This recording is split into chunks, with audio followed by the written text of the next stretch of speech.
এই আলোচনা শোনানো বলার জন্য আসার অবসর তৌফিক দান করলেন।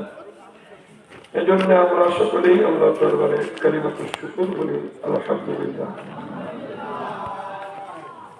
তাই আমার মসজিদের মাহফিল, সাথে আমার হেল্পফুল কিছু যুব সমাজের উদ্যোগে আল্লাহ রসুল উনি প্রথম একটা সেবা সংস্থা করছিলেন যুবক অবস্থায়। সেই সেবা সংস্থার নাম ছিল হিলফুল ফুজুর। সেই হিলফুল ফুজুর সেবা সংস্থার নামে এখানে যুব সমাজের একটা সংগঠনের নাম।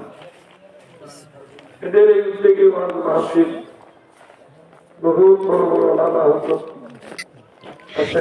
আপনাদের সামনে তিনি আলোচনা করবেন। আমি আসলে আপনাদের সামনে একটু সালাম বিনিময়ের জন্য বসছি, বাকি আপনাদের সামনে কথা বলবেন।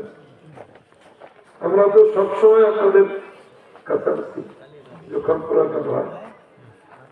এই যে কয়েকদিন আগেও আমাদের এখানে দাওয়াত ছিল, মাওলানা সবার সাথে উদ্দেশ করছিলেন, জরুরতে আমি আসতে পারি নাই। বাকি মনে করলাম যে আমরা একটা হাজিরা দিয়ে দিই, যখন আমাদের দেশের মানুষ যখন প্রয়োজন হয় আমাদেরকে স্মরণ করে, আমরা আমাদের প্রয়োজনে তাদের পাশে দাঁড়াই। এই সালাম দেওয়ার উদ্দেশ্য আপনাদের সাথে শুধু এতটুকু কথা